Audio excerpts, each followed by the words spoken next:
to Devils United.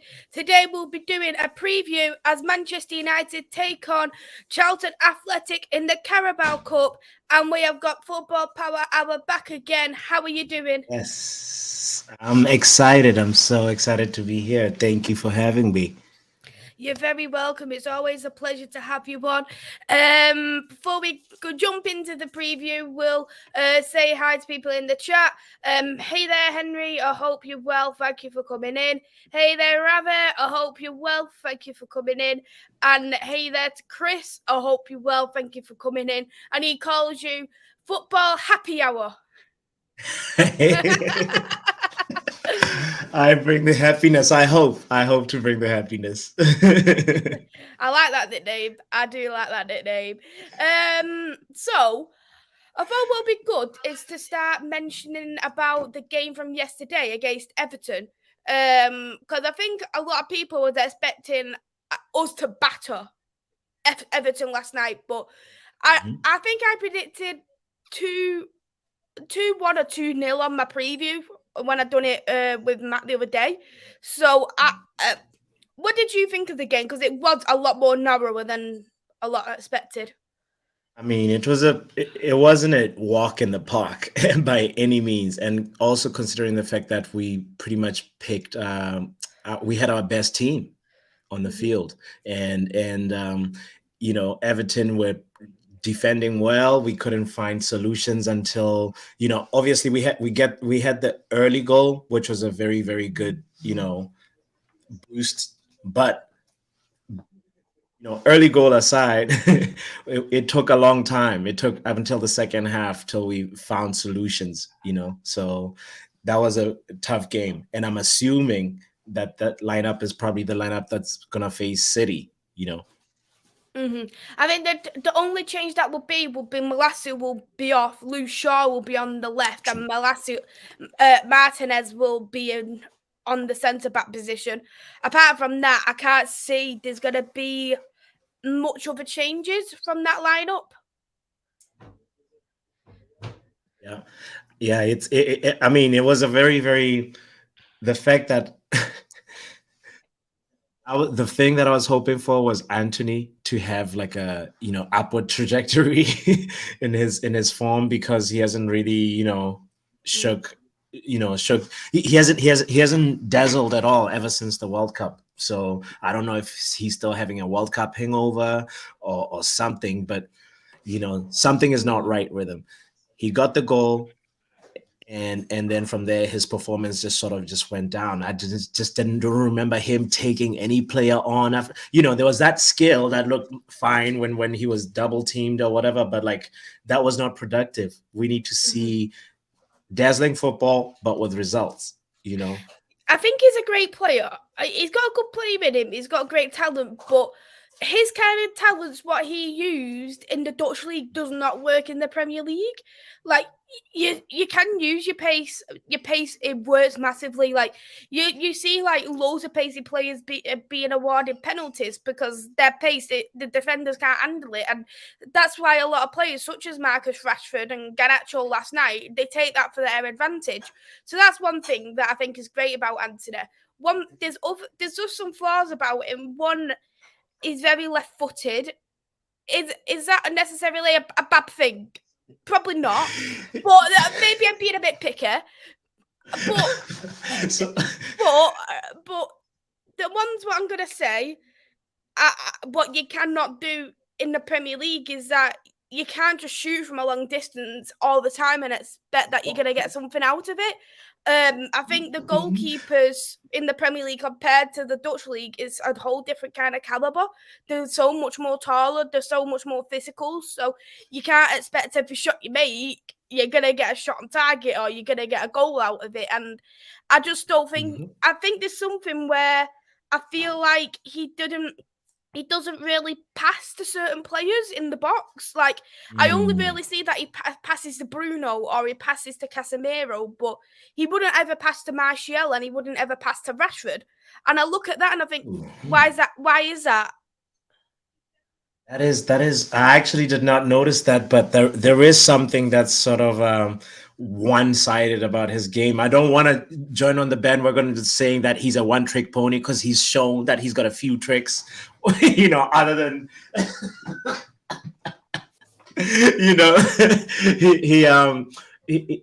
he's good on tight spaces, but he hasn't figured out how to be really productive with it. We just need to see something where he surprises other people and goes for a shot with his right foot. As you're saying, this one-leggedness of his is not gonna cut it. And the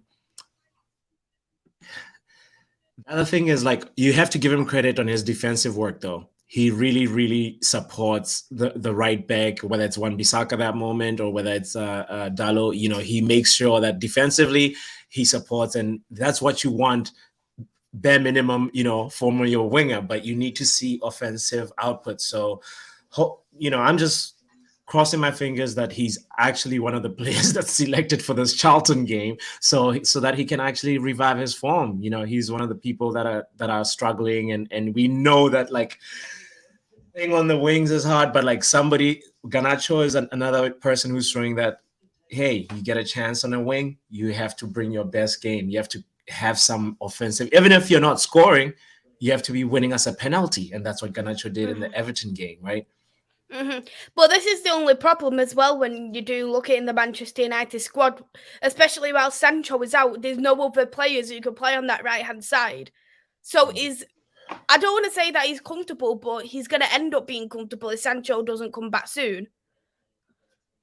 I think there's something about the complacency. You're right. He's feeling that he owns that spot, so he doesn't necessarily have to exert himself that much, and he probably thinks of, I don't know. I'm just trying to maybe understand his perspective a little bit, because we see that time and time again. You're right. He gets the ball in an advanced position, looks for Dalo, looks for Casemiro.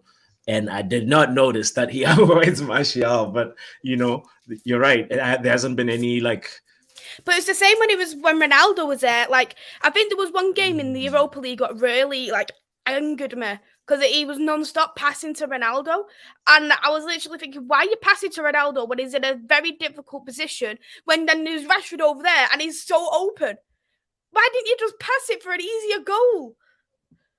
Yeah. And I was getting really angry at it in the game.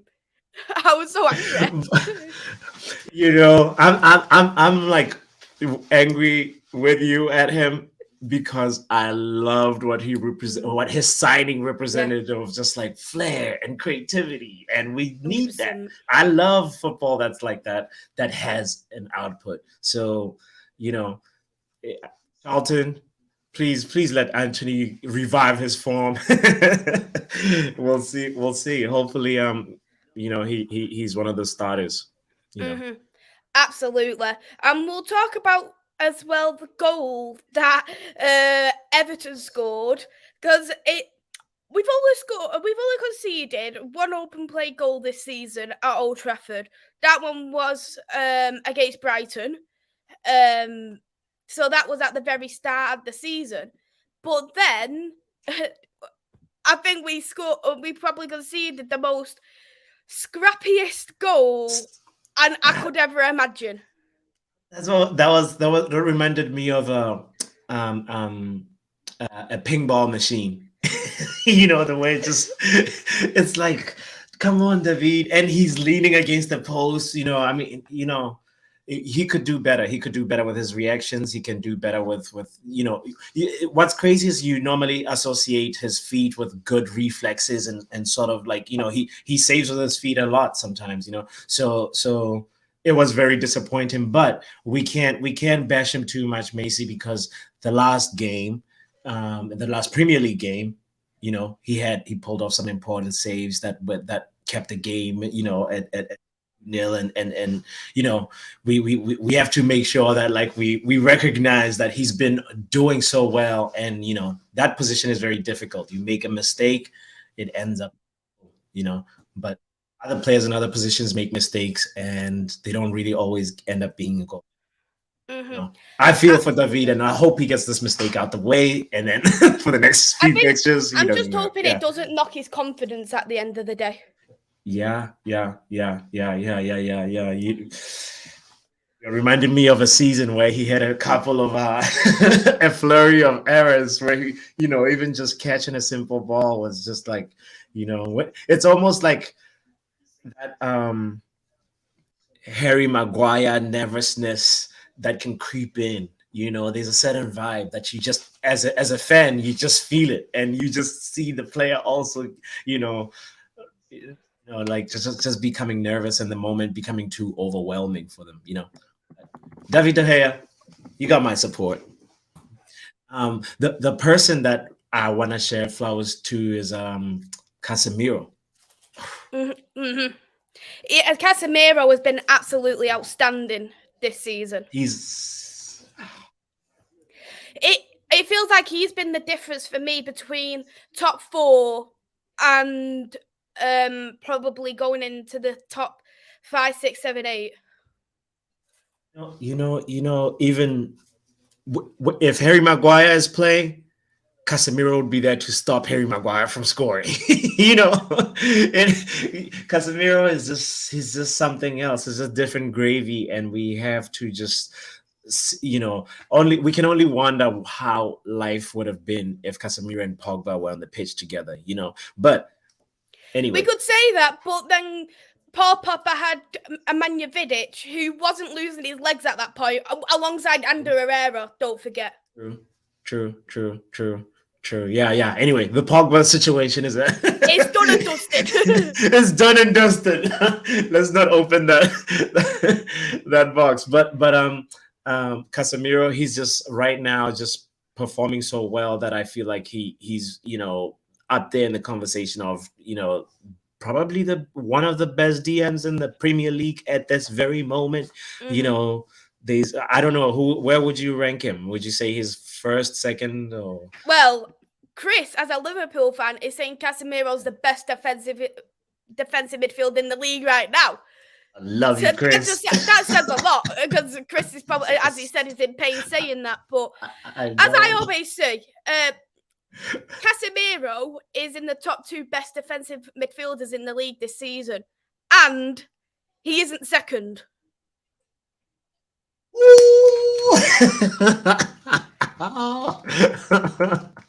Amazing.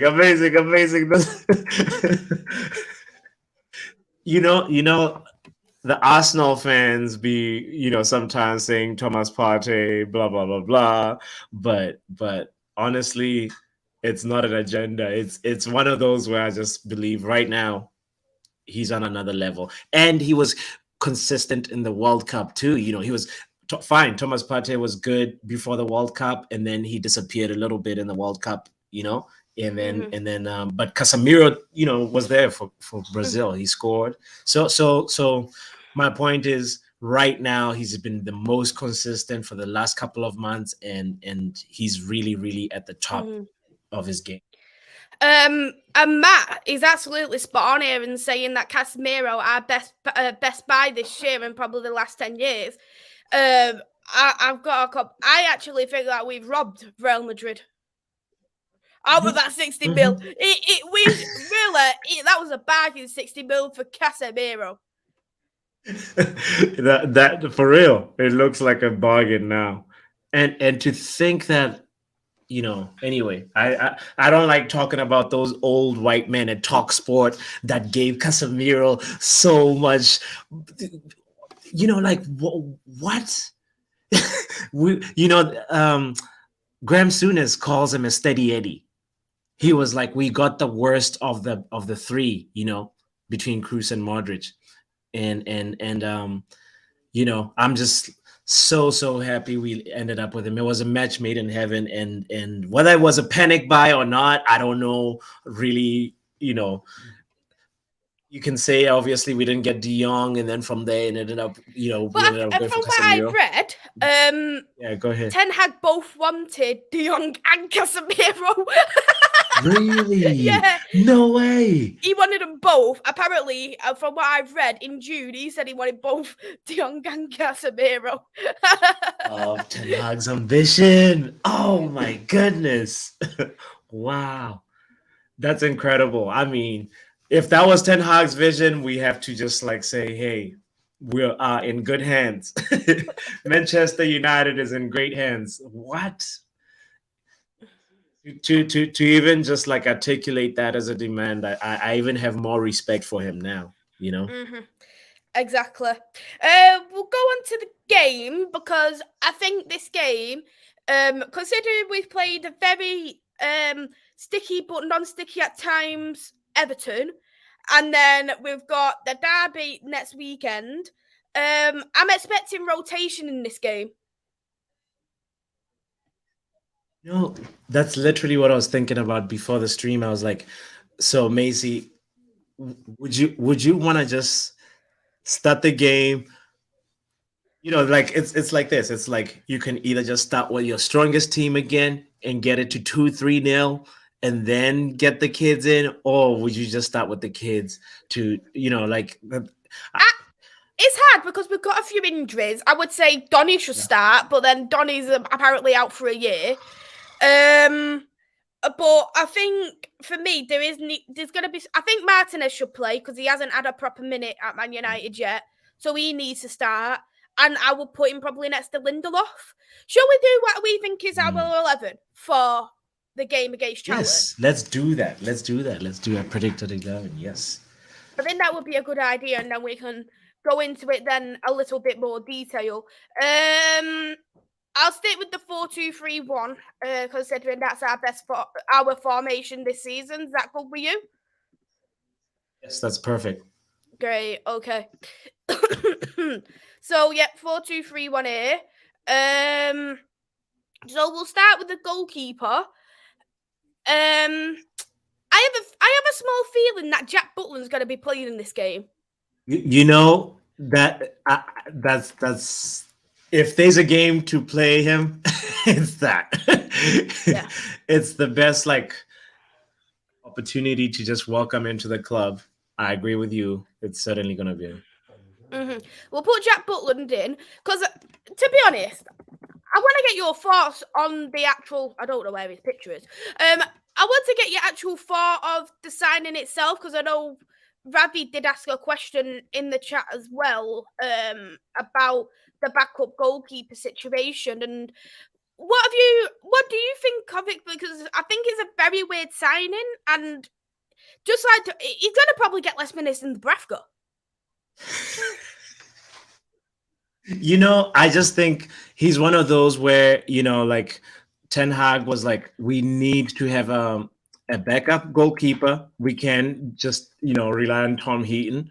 And it's just one of those things where in the rare situation where De Gea gets injured, we're going to see more Jack Butland. But I honestly, other than this Carabao Cup run, I don't see him featuring at all on the team. As a player, I don't know much about him. That like, Chris, if he can make his way into the first team for Crystal Palace, I don't know. Well, I will tell you Jack Butland's CV, let's just say. Please. So Jack Butland, he is age 29. So yeah, that is, let's just say that is prime. He was at Birmingham City, 29 appearances from 2010 to 13. But during them periods, he was in Cheltenham Town loan, where he made a total of 24 appearances in a season. Then he moved to Stoke City from 2013 to 2020, had 157 appearances. During the 2013, he was on loan to Birmingham City, Barnsley, Leeds United, Derby County. Then he moved to Crystal Palace in 2020, had 10 appearances, and now he's moved to us. Okay. I mean, those are some notable clubs. We can tell he'll probably not be that phased by being on TV, So you can probably just say, he's one of those players that you'd expect his attributes to shine, whatever they are, and he won't be, overwhelmed by the occasion, hopefully, and the other thing is, I was actually hoping that he would be a lot younger than 29, but it seems like it's a loan without an obligation to buy, right? Yeah, that's correct. So, So we're not lumbered with him, but I can't see him playing any Europa League games because David's been starting all them anyway. I don't. The FA Cup, David started him, but that's obviously because we didn't have Butland. But because of the yeah. team he had, I think David would have started anyway. And I think the only way that Butland will play is if for instance, like Blackpool got through, or and we got Blackpool, or if we got like Gillingham, who Leicester's playing against, a lower tabled club. That's the only way I can see Butland playing in the FA Cup. The Carabao Cup, I don't think this will be his only game because we've got either Newcastle, Leicester, Forest, City, the big clubs then, and they're not going to trust Butland with that. So it's just he's gonna play, I'd say 3 games at most. And for them 3 games, instead of paying Crystal Palace a loan fee and paying whatever amount towards his wages, I would have rather just played Tom Heaton. Right. When you look It's at like, it what that has way. Tom Heaton done? Tom Heaton. You know what I mean? So, I guess he's also featured for the under-17 England squad, so Yeah, I think he was in that with Luke Shaw and so Harry Kane. okay. So, he might have some qualities that he can bring, but let's just say as long as he does better than Dubravka, then I'll be okay with that Well, signing. yeah, he played volleyball, so let's just be honest. Anyone could play better than Dubravka. That is too funny. Okay, so Butland is gonna be the goalkeeper. The right back is going to be an interesting one for me because Wan-Bissaka's played most of the minutes since the World Cup. Dallow's hardly played any minutes, so it makes me wonder: is Dallow going to come back for them couple of for some minutes? But I know he's played the full 90 though on Tuesday, like yesterday. If I was Ten Hag, I would start with Wan-Bissaka and then have Wan-Bissaka play 60 minutes and then Dalot come in and play half and half. Oh, wait, yeah, there's 30 a minutes. right back though who could play from the academy, who played during the winter break. Ooh, see, could fit in there because, like, we don't even have what's this kid? We got rid of this kid. He's on loan. It's Ethan Led. He's on loan as well. Yeah, Ethan Led is on loan. So for me, that's the only person that impressed me in preseason. And Fernandez, one of those preseason games. Say that again. Fernandez as well, I think he's a right back too. No, I don't think Ten Hag will really. He's gonna use that position to prepare Dalot. So it's either Dalot plays for 45 minutes and then Wan-Bissaka plays another. The rest of the other 45. You think he'll start with Wan-Bissaka? But my inclination is that he's gonna start with Wan-Bissaka and then give Dalot second half. To be honest, right? I know this sounds pretty cruel, but I would, if I was Ten Hag, I'd be playing mind games with both of them. Like, just to see like who could be better. Whoever plays best, I'll let you play this game and I'll let you play this game. Whoever plays best will play for City. Because if also we're gonna go by Ten Hag's principles of meritocracy, Wan-Bissaka has been producing ever since he's come in there. He's gotten a couple of assists. He's been attacking. So it's one of those things where you're like, that he definitely, deserves to start. And if he does well, Wan-Bissaka knows that it's an opportunity right there for him to just make Ten Hag scratch his head, some more. So I think he'll go with Wan-Bissaka, and Wan-Bissaka he'll tell Wan-Bissaka, if you do well, you got 45 minutes. You have to get an assist or get a goal, So come on, Spider-Man. And now it's left back, and I'm gonna go probably with Malacia. Ooh.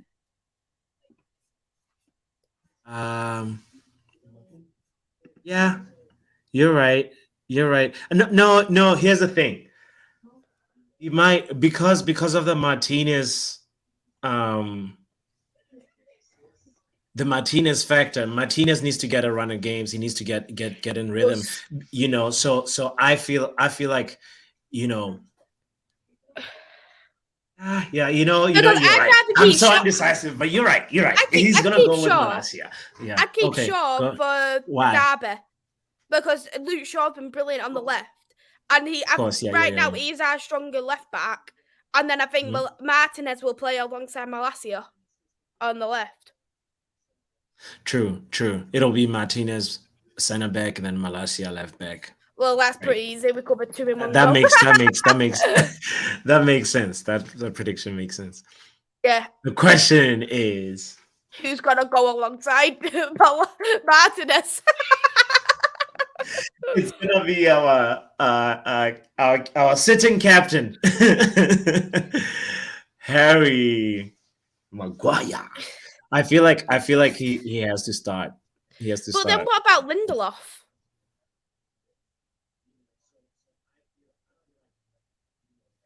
Because personally, I'd rather start Lindelof. If he doesn't pick Maguire, it means that he hates Maguire. He does hate Maguire. It's obvious.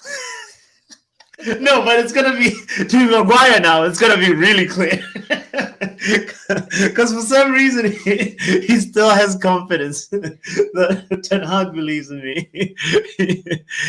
So oh man, you're right. Lindelof, this is a tough one. This is so tough. It is. I feel like it's gonna be Maguire, but you said it's gonna be Lindelof.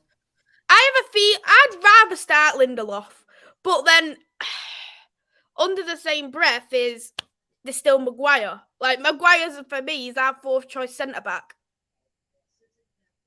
Maybe fifth. Maybe fifth if we went and included Phil Jones, because maybe I'd rather start Phil Jones. Right? Casemiro is also in front of him on the line. This is crazy. But honestly though, this game versus Charlton, if I was Ten Hag, I'd just give Phil Jones at least an appearance on the bench. Oh, no, it'd be nice. We have to see. We have to just see him on the camera panning on him or something. I forgot. I don't even know what haircut he has now. What you know what I mean? So okay, yeah. That center back position. I'm rooting for Maguire for it. But let's go with Maguire then. Let's go with Maguire because it probably will be Maguire. To be fair, it has to be. It has to. If otherwise, he's gonna just cry in Ten Hag's office. Yeah, it's not gonna be pretty. Let's just say. CDM positions is gonna be an interesting one because Casemiro was playing near enough every game. He's going to get a rest now. I feel like it's going to be Scott McTominay. I was thinking Scott, because Scott's hardly played. Ever since he had that, I think it was that poor performance against City, he barely had a shot. But this is the problem. Yeah. I don't want McFred. No. So if he goes with McFred, I'll be like, Ten Hag, we get it. We had McFred for the last 10 minutes of the game yesterday. The thing is, right now, Maisy, anything that Ten Hag does is gold. Anything he touches turns gold. So I wouldn't be surprised if it's McFred. But the thing is, if he does McFred, if he goes with McFred, let's put McTominay in anyway. He's coming on. No, McTominay has to be in there. He's definitely going in there. So the question is it going to be Eriksen or Fred? Well, to be fair though, with Eriksen, he's been coming off 60-70 minutes. Yeah, and he hasn't been sharp, and I feel like he's done okay, right? He's done the job. I mean, in the last game, he had that moment that, I'm still waiting for that Christian Eriksen long range effort. He came kind of close with his left foot, and I kind of have a weird feeling he's saving it for the derby. But yeah, let's go with Fred. as much as I love Ericsson, and I feel like he was gonna go sharpen Ericsson and be like, Are you Ericsson, making me write these words? I feel like it's gonna go with Fred. To be honest, I like Fred. Right, these two, they're basically right. I used to always say they're in a toxic relationship. Like they're so bad with each other, but they're even worse without each other. That's what I literally thought Nick Fred was about. Oh my goodness, that's an amazing analogy. Yeah, they're an interesting pair. The thing about it is, they're functional midfielders. The way I analyze them, right? The best way they move the ball around is just pass, move into space, and you have to give them the flowers with that defensive work rate is. Do you know who could second to play none. though? Who? Kobe Mano. Who? Kobe? Kobe Mano. Ooh. That I'd be really happy. I'd be really happy. But who to would you see, take like, out, Fred or Scott, for that? Fred and Scott have barely played. I don't know, because Scott needs minutes, whereas Fred has played a lot more minutes. So probably Fred would be the one to go out. There's no Mano in here anyway. How could they do that to me? But they even put Kobe Mano in. They're like, no. Yo, big up to Ravi. Yo, there's some people in here that are saying some good things. We'll get into the questions as well after this predicted lineup of ours. Okay. But yeah, Kobe Mano could be a good shout.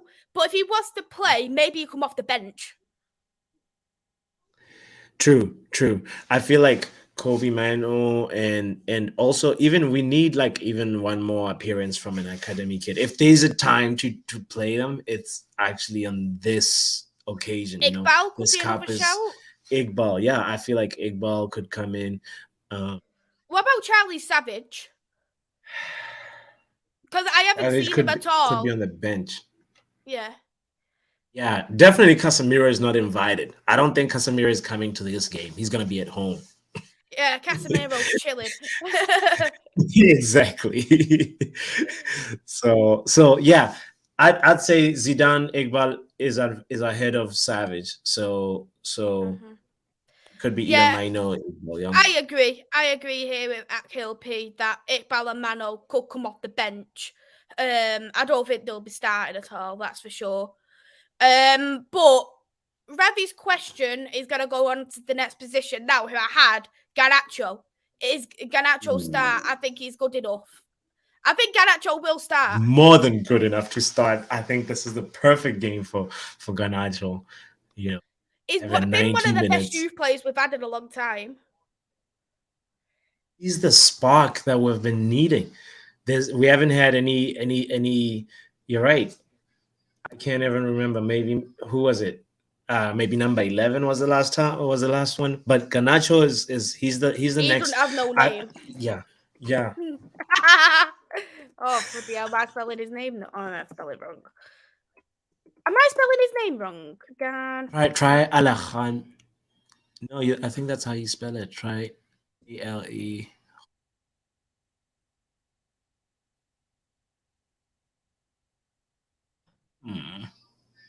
How could they not have Garnacho? I refuse. They definitely have Garnacho. You don't have Garnacho. What? Yeah, and you're right. That's how you spell it. Because we know it's going to be Garnacho. Exactly. It's going to be like Garnacho. Okay, and then who? So Martial needs to revive his form. Can we just talk about Martial real quick? Yeah, I know. Like I don't know what you make of his performance versus Everton or versus Bournemouth, but for me, he's one of the players that's like Anthony. Something is going on. We need to see a goal. We need to see something dazzling, and it's been a long time, Mm-hmm. Absolutely. Yeah. My dad has mentioned about Charlie McNeil to come off the bench, and he could be another good shout to have. Charlie McNeil. Because- Okay. So we know. I feel like now McTominay might not even. I mean, no, not McTominay. Fred might not even start. I'm just thinking about so many midfielders that we have that haven't had a chance. And if this is a game for the youth, if this is a game for the B team, even the B team of the B team can start here. That is insane. That is LM crazy. stands for Alejandro Garnacho. We know that. Okay. Exactly. So which one? So are we going to the striker or the cam first? Because let's go to the cam first. Okay. I think probably the one Bruno's going to be obvious because there's no other option.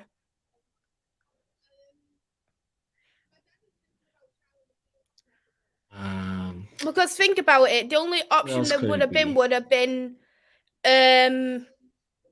the only option that could have been would have been Donny, but Donny's injured now. But then if that's the case, you could play Eriksen up there because Eriksen come off a bit earlier. So I suppose it's Bruno or Eriksen, you could say. We're gonna just annihilate Charlton. No disrespect to Charlton, but really, if you put Bruno, okay, yeah, you're right. Well, is Pellistri still with us? By the way, Pellistri, yeah, but he plays as a right winger. He can't play in the middle. Yeah, you're right. This is so tough. Yeah, I mean, if it's Bruno, you're right. It's gonna be a very strong midfield, choice. and yeah, he's got no other choice. It's gonna be Bruno. I've got Bruno, whippy. Wow. Yeah. Akil agrees Bruno will start. And he said Martial was very good against Everton. His link-up play was very good and allowed Rashford space to attack, but he needs to do better in front of goal. Wasted too many chances. I completely agree. He needs to be putting in a lot more chances. Because he's been so good he's good with his pace, he's good with his pressing, but half of his chances, they're sitters. They're absolutely sitters, and he couldn't put them in.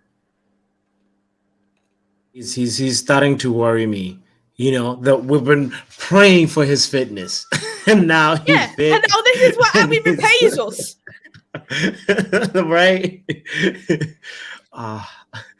Right wing? Do you think it's still going to be Anthony? And then he'll come off. No, I want Pellistri over there. I want.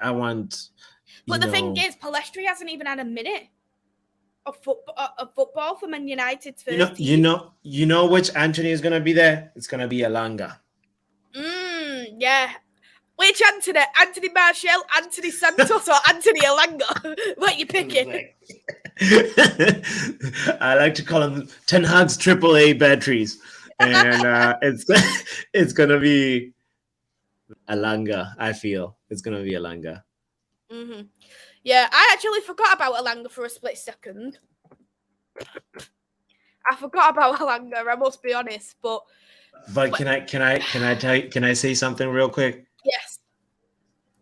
If there's a game for the return of Jadon Sancho, it would have been now.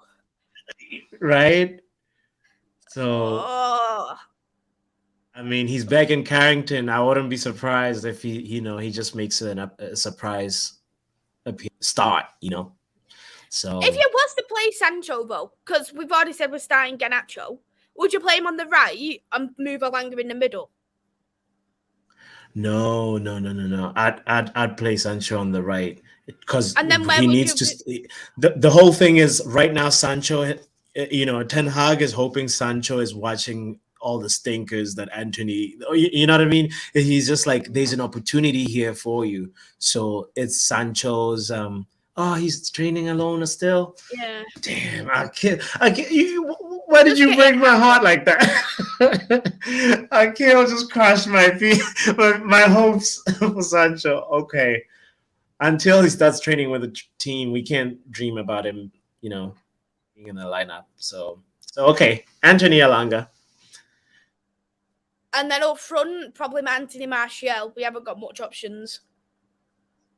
Hey, this is just such a disgrace.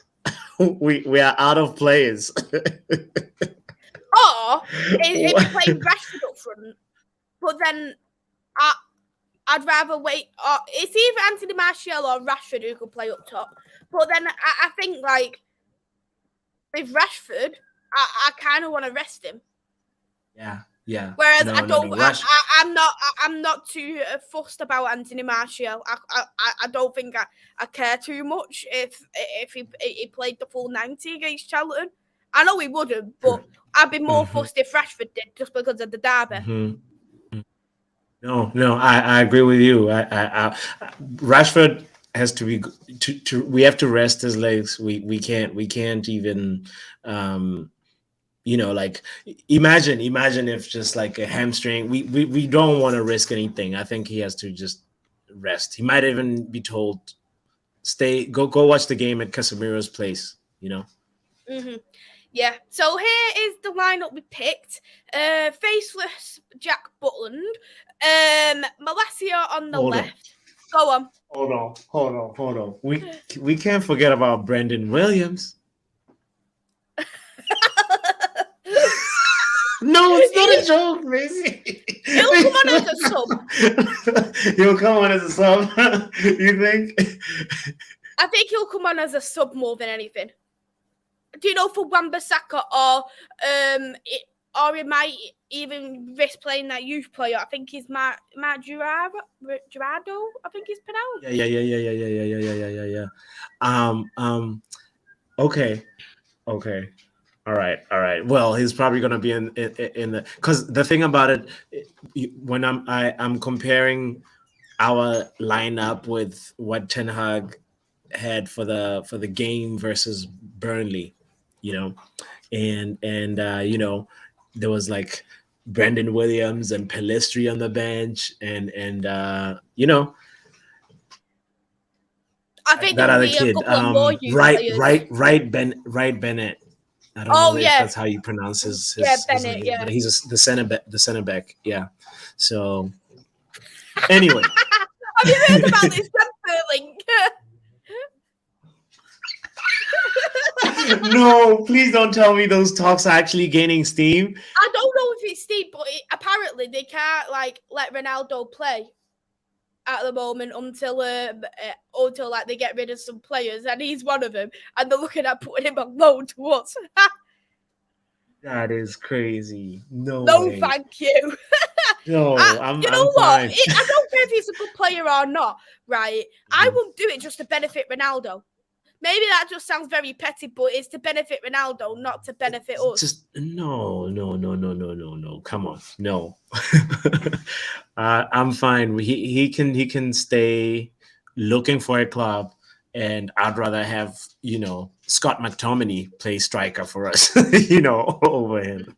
Yeah, absolutely. But yeah, faceless Jack Butland, Malacia, Martinez, Maguire, Wan-Bissaka, Scott, Fred, Bruno, Garnacho, who isn't even on the website, Fernandez, Alanga, and Martial. That's a really good lineup. True. It's not a bad it isn't a bad lineup for against Charlton. Gallo 2.0. Oh, dearie me, Boxer. Dearie me, Boxer. That was too funny. Foxy, man. Foxy. Let's jump into the comments. We've got a few questions in here. Hello, my queen. I hope you're well. Thank you for coming in. Hello to my dad. I hope you're well. Thank you for coming in. Hey there, Liam. I hope you're well. Thank you for coming in. Hey there, Football United TV, Matt. I hope you're well. Thank you for coming in. Ravi's gone for a 2-1 Charlton. Yes, he's back predicting against us. I'm buzzing. He always predicts against. Really? He always predicts against us. He always does. Ravi said, question, do you think you could win the League Cup or have a good chance? I think, yeah, we do definitely have a good chance. looking at who's in it at the moment, the only team I could look at saying I'm faithful, the teams I'm most faithful of would be Newcastle and City. Apart from them, the rest of them are winnable. I agree with you. And I think depending on who we get next round, we'll win it. Who would you rather win, the Carabao Cup or the FA Cup? If I was going to pick out one both, I'd rather pick the FA Cup because the FA Cup is a lot more history. It's the oldest cup in English football. So that's why I'd rather pick the FA Cup, but why not take both? Right. Please. We need to put some stuff in the cabinet, you know. What would you rather have, the Carabao Cup or the FA Cup? I agree with you. I mean, historically, it's just based on that. It's just like, even, you know, I don't know which one has the more sponsorship. I'd probably guess the FA Cup, you know, and I think, you know, yeah, the FA Cup trophy looks better than the Carabao Cup trophy. Well, it does. Itself, so it does. Yeah. I completely agree, but just the thing is that a lot of people as well, they seem to disrespect the FA Cup. They say, "Oh, it's only a little tin pot trophy," and I look at it and think, have you even watched football before to say to say anything about the FA Cup? Because I've always said, if we never won the Premier League or Champions League or Europa League, the FA Cup would be my next choice. Right.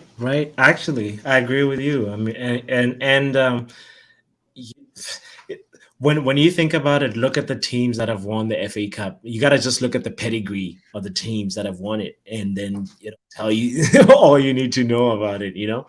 And right now, the Carabao Cup gets just a little bit of you know, flag, whatever, because of is the Carabao the sponsor, and it's historically like the English. The EFL Cup is what it is, right? EFL Cup it is, yeah, but like they always buy new sponsors. Like it was the Carling Cup as well at one point, wasn't it? Yeah. Oh, actually, now the Carling Cup, I remember it looking really nice. Is it kind of long? it's like yeah. Damn, but still, FA Cup all day over Carabao Cup. Absolutely. Next question from Ravi. Do you need a backup for Rashford? No, we've got Garnacho. No more wingers, please. Right. Well, fine on the left. Yeah, absolutely. Do you think United have enough squad depth this season? In my opinion, we need more squad depth. I'd say we need someone who can actually compete with Bruno, because Bruno's been far too comfortable in that position for too long. We need a striker. Even though Wan-Bissaka's played well, I'd still rather take the money for him. Because he's played a couple of good games, and what if he goes on a flop again, and then we can't get rid of him? So I think we need a right back. We need a centre back. We need a backup for Casemiro. Do you want me to write a list? True. And also a long-term solution for the goalkeeper position, because that's very true. I'm happy that De Gea wants to stay on reduced terms and retire there. I think that's something that's very dignified of him, and to just sort of, which was what I had initially hoped Ronaldo would do, you know. Anyway, Ronaldo is over there, but yeah, we have to give De Gea flowers and just say, yeah, that's the nice way to just sort of like, you know, return to the place that like built you and gave you like a really long. So, you know, shout out to De Gea for that. Absolutely. So next question for Ravi. I'll go with you first. How crucial was it to sign Casemiro? It was everything. It was everything we needed. It was the cement to the wall. He's called Casemiro. That Ten Hag been trying to Casemiro. I love that. Yeah, he's everything. He's the heartbeat. The way that, like, matter of fact, we have to give in terms of how the managers that we've had post Fergie, I'd say okay. When Ralph Rangnick came, he sort of brought a different, like, oh, we want to forget, we want to identify what's playing on the, the opposition's side of the pitch, and that means that high pressing. We need that defensive midfielder that would obviously allow the team to do that and not leave the center backs exposed. So Casemiro, his role in how we're playing right now is cannot be overstated. The way he just like senses danger, the way the other thing about him, what's so special is sometimes the moment he wins the ball, he already knows where the window is, and he doesn't need to think about it or whatever. He just finds the person on that channel. If you just look at the Everton game and how he was so, he gave who was it? There was somebody on the far left. It might have been Rashford at that moment, and that attack fizzled out and it didn't end up becoming anything productive. But it's those kind of moments where it's just like DM wins the ball and he's already thinking attack, turning a defensive situation into attack quickly, which is the type of football that I like. Even when I'm playing FIFA, it's like that. It's like win the ball, you gotta go and score, and yeah, Casemiro is just amazing. Absolutely. Super crucial. Absolutely. Couldn't have said it better myself. My dad has asked, out of all the signings have been very good. What do you think? I completely agree. Out of all of them, I can't even name a bad one, really. Wow. Look at our manager picking the best fruit. I mean, obviously Ericsson was just a match made in heaven, and that was just all of them. It's just like they've had moments where they're competing to be the player of the week. I remember when Malacia gave Luke Shaw a hard time on that left back position, and you just have to say, "Wow!" for the amount that we paid for him. That's just beautiful. And we literally like hijacked him from Leon. Right. Why can we not hijack more deals? Enzo, all of them. Let's hijack. Let's go. Well, I don't exactly want to pay Benfica money, if you ask me. No. Yeah, Benfica is playing hardball, and I'm happy that they're giving Chelsea a hard time.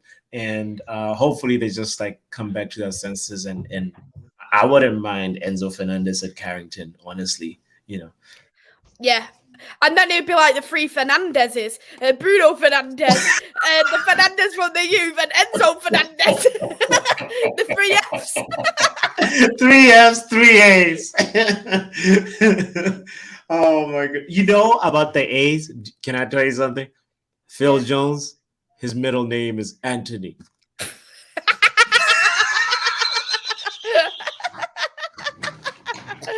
So, like, can all the Anthony's stand up? Phil Jones is like, include the middle name, please. He raises his hand, Wow. Yeah. Hey there, Sophia, Guna Gossip TV. I hope you're well. Thank you for coming in. Question from Rabbit. Thoughts on Felix? Is he the answer you need and on loan? I don't think we're going to get anyone permanent in this window just because of the fact that the Glazers are selling up, so they're not going to want to put anything else into the club. Well, they didn't put anything in the club. They're not going to use any more shirt sales for the club. So they're not going to do anything else. So I can only see a loan for players now. Do I want Felix as a striker? No, because for me, he's more of a winger. So it's just like another versatile winger, which is, I'd rather have an out-and-out 9. What's your opinion on it for you? So with Felix, here's the thing. I like him as a player. I actually have been one of those people that were like, yeah, bring Felix. But when I think about it more, like, I feel like we know that Rashford is the face was one of the faces of Manchester United in terms of that front line. So we need a striker that complements Rashford. If you are trying to really build for the long term, you just have to just say, all right, all the attributes that Rashford has is great, but we need to be thinking about a person who can play with him, be a target man, and actually, give us an aerial threat. Because right now, anytime when we cross the ball, it's the chances of us scoring from aerial positions are not as high as they're supposed to be, because they all depend on the quality of the cross and the anticipation of the attacker, and all those things. Like we need to kind of make sure that we improve on that. And that's why if Giroud was 10 years younger, he would have been the perfect guy to go for. So we need to be looking for a younger Giroud.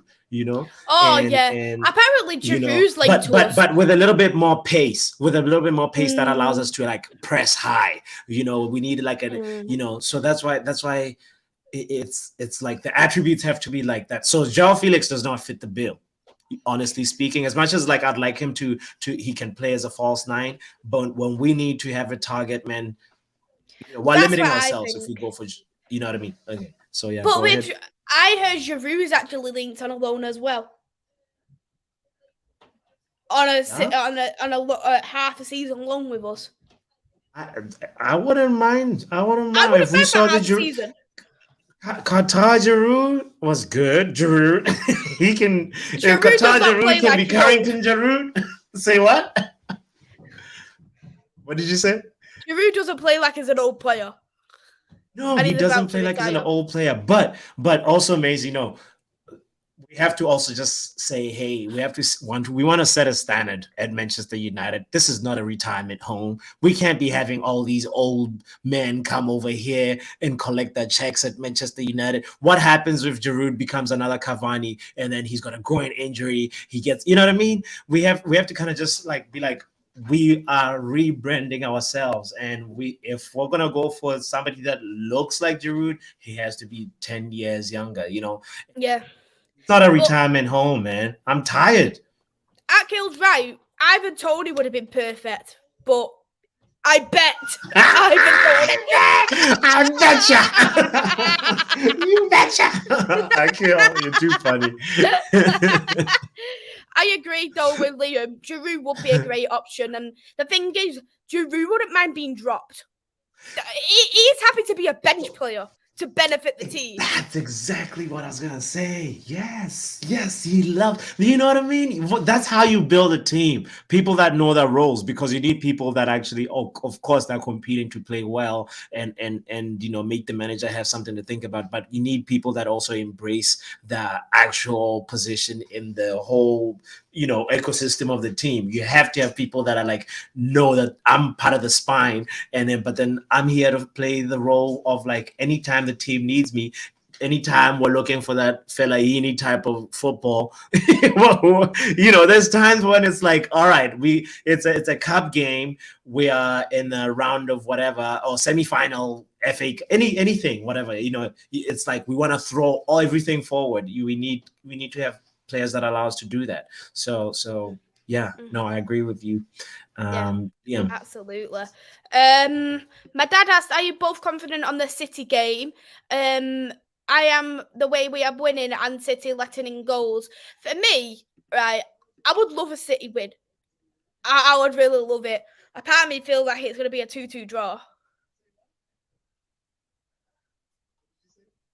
We won't get battered like at Etihad. No, we won't get battered, not at all. And if anything, we actually stand a better chance of winning. I mean, something says it's going to be a draw to me, because like Erling Haaland is very difficult to stop, and then if you focus on stopping him, there's other players that end up getting opportunities, and then it's Manchester City is a very difficult one, because between Man City and Arsenal, I feel like minimum is 4 points. So I don't know which team is going to give us the 3 points. Man City might just like, be a This draw, is and then why I wanted Arsenal will City be a win to for lose us. or draw Yeah. against Chelsea. Because if they lose and draw against Chelsea and then we beat them, we would have gone ahead of them in the league. And then we would have still had a game in hand.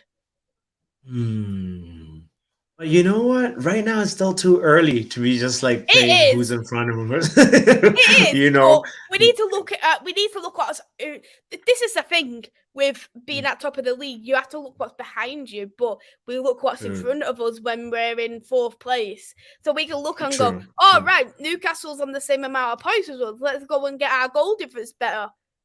Oh look, City's only got these many points in front of us. I'm sure if they lose and we win, we go through. Yeah. No. The thing is, like, I agree with you, and also what Robert is saying, that the confidence that like I have is also sort of based on the fact that Manchester City, they're still scary, but they're not as, I don't know. This is a weird take, but like listen to me carefully, right? I feel like with Haaland in there, Manchester City are a little bit more one-dimensional in that attack, which ultimately makes them a little bit like predictable or a little bit like weaker.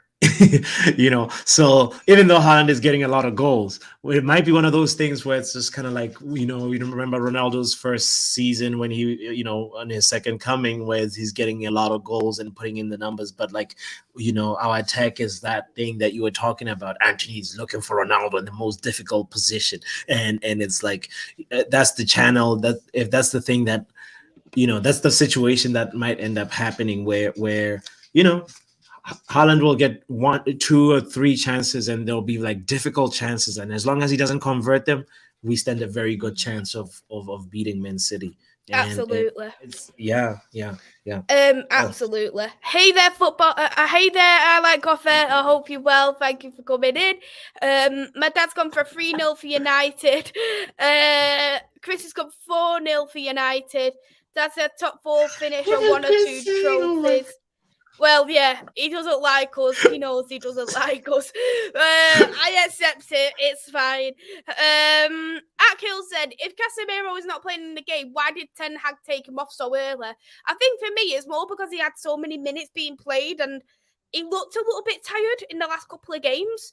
And even though he was still brilliant yesterday, I don't think it was his best game, what I have seen in a Manchester United shirt. No, you're right. I mean, he had a moment too where I think it's Onana that beat, like that moment where the goal that we conceded, the sequence, the way it happened. I feel like Casemiro, he made a mistake. I mean, it's not just on him. It was a sequence of errors, but like he hit the ball away a few times. What's not like Casemiro? Yeah. And it's part of it might be that it's just like he was a little bit fatigued and he needs to sort of just get a little rest, and he'll come good. He'll come good. I'm more fussed for him for City. And that's something we didn't play with against City last time. We didn't have Casa. No, we didn't have Casemiro. Indeed, it was McTominay in there. So no words. No words. We should. Chris said Roberto Martinez reaches a verbal agreement to become the next Portugal manager. Poor Portugal, let's just say. I thought they were gonna go with like Mourinho being a part-time manager or something like that for Portugal. I don't know if that's possible for a manager to be a club manager and a part-time. I don't think it could be for him. Yeah, there's just like a conflict of interest too, right? And what if like a Portuguese player ends up being in the club, and then that's probably impossible. But yeah. Anyway. Akil put a statement up what Ten Hag has said, which I think it would be good to quickly touch upon. Ten Hag, the club has brought in unimaginable number of players in the recent years who have not been good enough. Most purchases have been average, and at Man United, average is not good enough. United shirt weighs heavily. Only real personalities who can perform under great pressure can play here. Ten Hag, just a gift from heaven. He says all the right things. It makes me like him even more saying comments like this. Average is not good enough. Good is not good enough. I love that. It's like a statement that you almost just sort of I hope it's, as Manchester United fans, we employ that in our lives. We're like, you know what? In anything that you're doing, good is not good enough. It's just like, why are you supporting Manchester United then if you're not, gonna align yourself with the ethos that like the manager is trying to just give out. There's an amazing vibe. I love Ten Hag, and as we said earlier on, everything that he touches is gold right now. And now everything that he's saying is music to my ears. Mm-hmm. Absolutely, and I think Ten Hag is absolutely spot on. But then I think, Yo,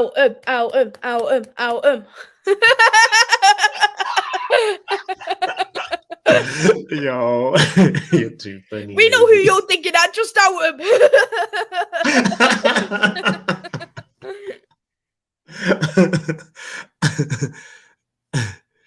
But he's absolutely spot on. I thought it was a terrific statement from Ten Hag, and he's absolutely right. We've got bang average players, or we've had players with big names who end up being flops over the years. And it's just not worked for us. And I just love the fact that he's also concerned about like the pattern that we're building, and the fact that he's somebody who's gonna give us a, it's even probably shouldn't even be his job to be worrying about like the recruitment vision of the club. This should be somebody else's role, but he's just sort of giving his opinion on that, and it's just sort of the club is also so far following with that, and but we need to see some signings. I mean, I'd love to see some activity right now. Ronaldo can't leave. We're still looking for the Cavani replacement. I'm still waiting. We're still waiting on a Van Persie replacement. You know what I mean? So, the team is just weakening, and I guess part of the thing that complicates it is like the owners. Obviously, if you're selling a house and you see that the chandelier is messed up, you want to get the best chandelier for it or whatever. You just want to say, all right, let's get a bulb for them. They'll figure it out after they buy the house. So there's a little bit of that tone probably from the owners that we have to consider, but Mm-hmm. Yeah, and we'll finish off with this last question from my dad for you, for Football Power Hour. What got you supporting Man United? Ooh, that is a very good question. I think like many of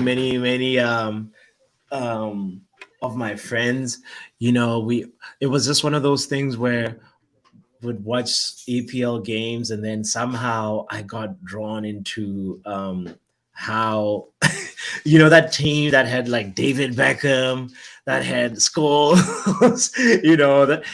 there was just like something electric about that Manchester United that time, that was just like, you cannot not be drawn to the success culture that this club has. So I feel like it was around that time where I just gravitated towards Manchester United. But I don't know like the main thing that like triggered me. I can't remember right now, but it's a team that I associate with excellence and ambition, and also the fact that like it brings a lot of people together. There was, of course, in my family there's like other people that support different teams and things like that, but there's like some Liverpool and Arsenal people that like there's a little bit of that rivalry, but we many of the people that like grew up in the area that I'm from in Botswana, we just make that arbitrary decision as a young boy when you're like 11 or whatever, 10 years, and you're like, this is my team, and you stick with it and until you die. So here I am as a Man United supporter. Love it, absolutely love it.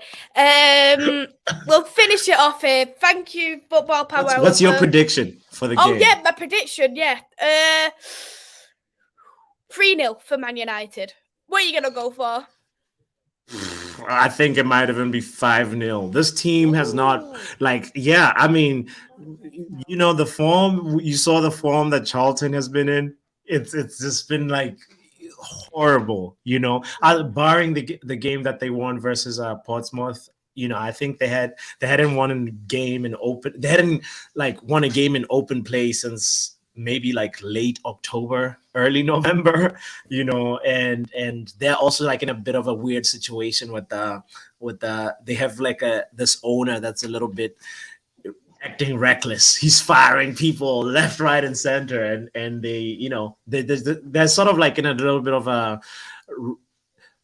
tumultuous moment, and it's just the perfect moment for Ten Hag to be hey, I think that manager is called Dean Holden, and he's a very young manager who doesn't have a lot of experience, so it should be a walk in the park, Otherwise, I'll be so mad at Manchester United. So 5-0 is my prediction. A bold 5-0. Love it. Thank you, Static, very much as well. So thank you, Football Power, for coming on. Would you like to shout out your socials? Of course, it's at Football Power Hour. That's where you can find me, and you'll see it on Maisy's description. The Twitter is at Football P Hour, and thank you so much for inviting me. It's always a pleasure to have you on, and just like last time, I put your link in the description, and let's get Football Power Hour to 500 subscribers. Let's do this. It's been a pleasure, and thank you, Chris, and thank you, Samir, as well, for coming in, and as well as Ravi. Thank you all very, very much. I'll be next live tomorrow. I've got a preview tomorrow, back with Andy and Chloe. We'll be doing a Manchester United women preview as we take on Liverpool for the first time since 2019 in the league, as Liverpool got relegated in the women's league. Football Power Hour was finding that funny. Yes.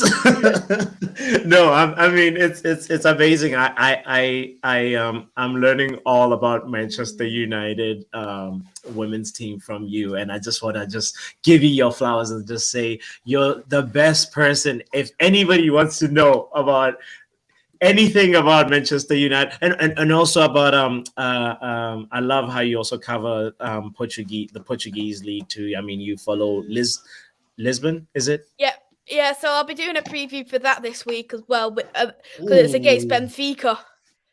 So it's there's loads of derbies this season. There's Manchester derby, Manchester United versus City, Sporting versus Benfica, Chelsea versus Fulham. All of them are about. Wow, it's gonna be an interesting next couple. And then even in the women's game, Liverpool versus Manchester United, another derby. Yeah, the on derbies, yo. It's thank you, box office Mace. Exactly. Thank you so much. I've put your link in the description. As always, go and check out Football Power Hour. We'll see you tomorrow, 7:00, both with Andy and Chloe for the preview. And take care till no, that's Monday. Sorry, on Monday the preview is. I thought it was Sunday today, but yeah, Monday is the preview, not Sunday. So see you all on Monday. Enjoy the rest of your weekend. Take care. Bye. And if you're not subscribed to Devils United, subscribe. Like the video. Do the same as well to Football Power Hour. Take care, everyone. Bye.